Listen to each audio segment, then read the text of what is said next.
Today we're going to work on Simplicity 4719.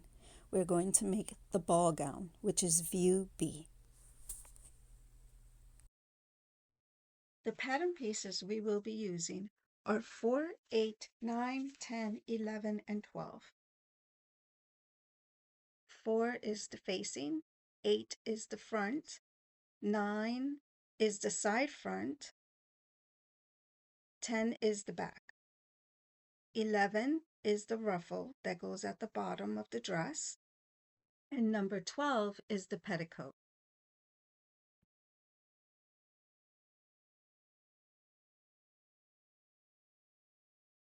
Let's work with piece number 10 first, which is the back.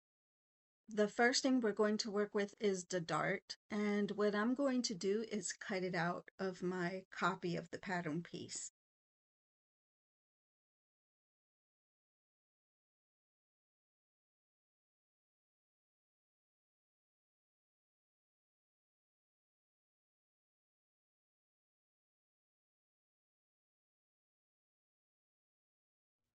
Now we're going to trace those darts.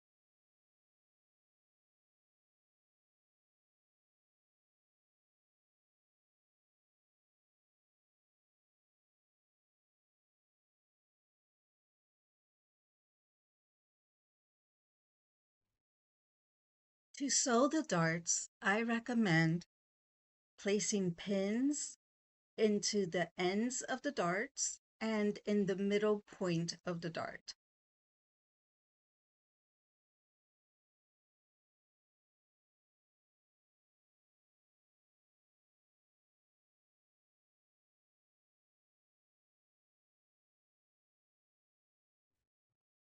Now that your dart is pinned, you're going to place the fabric under the presser foot at the beginning of that first pin.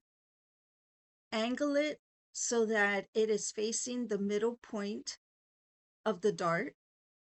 And when you reach that point, you are going to pivot to angle it to reach the last end of your dart.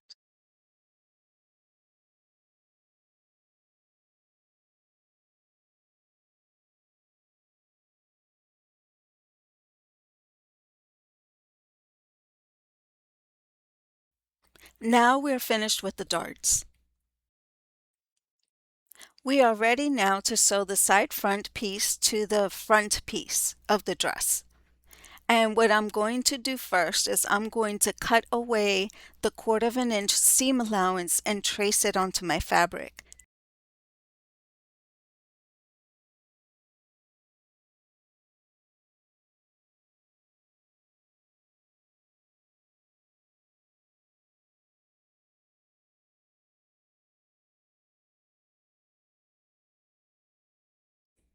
Now it's all pinned and I'm ready to start sewing. And before I start sewing a regular stitch, I'm going to baste it to make sure that my curves and everything matches exactly where I want it to be.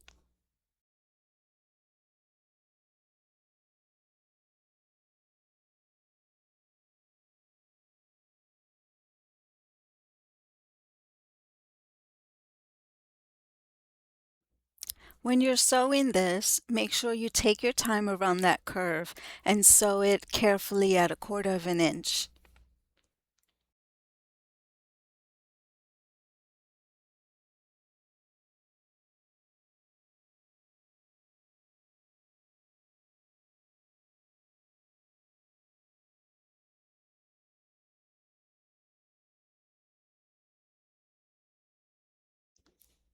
Now that we have the front piece sewn together, we are going to sew the back sides onto the front.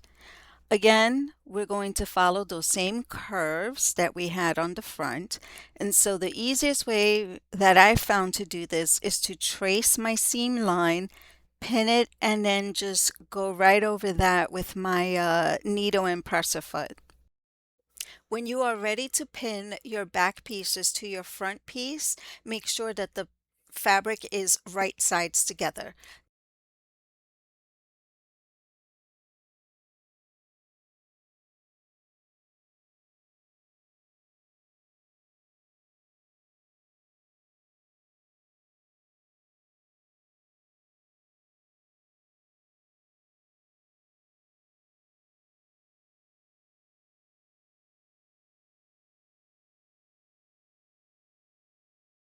Now that we have sewn the back pieces to the front of our dress, we are ready to sew the facing on. First, I'm going to pin it.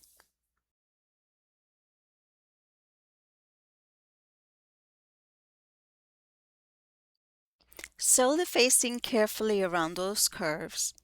I used a little bit smaller than 1/4 of an inch for the seam allowance.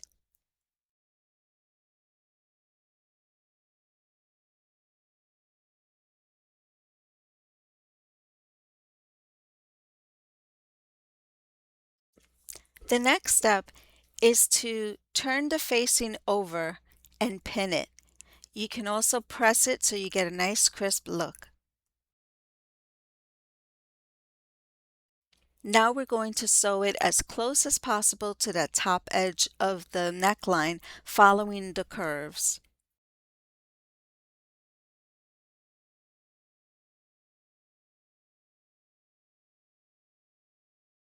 The next step is to sew the ruffle piece. To prepare the ruffle piece, we are going to add 2 rows of gathering stitches. You're going to use the longest stitch length available to your machine, but before you gather it, you're going to hem the bottom piece of that ruffle. To hem the bottom piece of this ruffle, what I did first was I stitched a line at the 1/4 of the inch seam allowance. I did that to make it easier for me to turn my fabric under and stitch following that curve. Take your time when you're sewing the curve of this ruffle.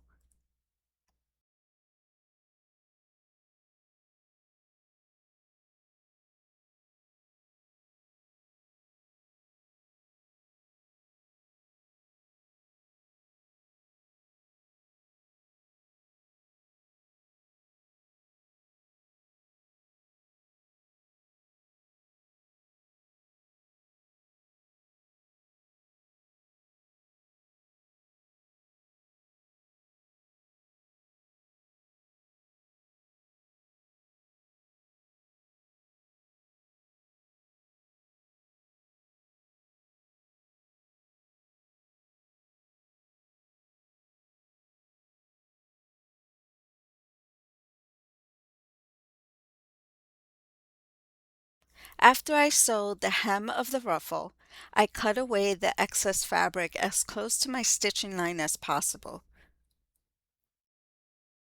This is now how our ruffle looks before we gather it.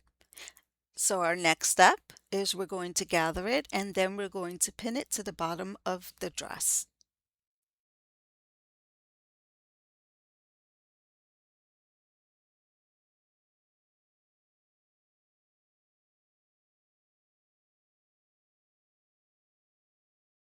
Place the ruffles right sides together with the dress and pin.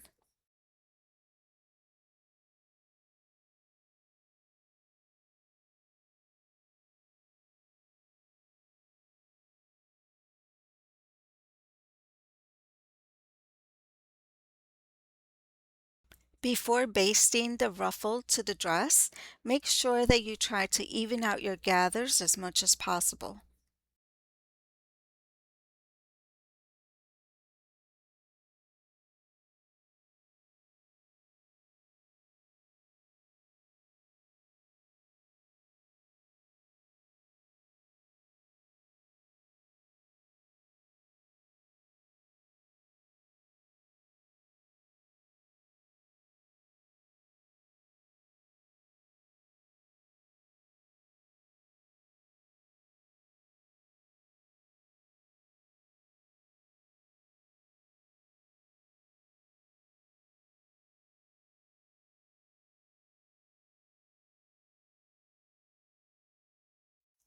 Baste and adjust as needed.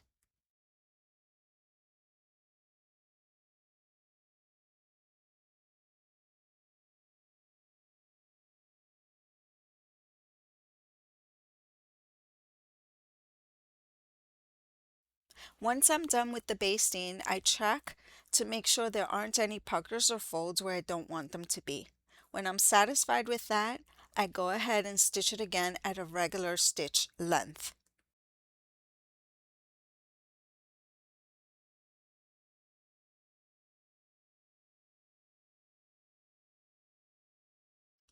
So this is going to be the end of part one. I just wanted to wrap the dress around the doll and see how it was going to fit.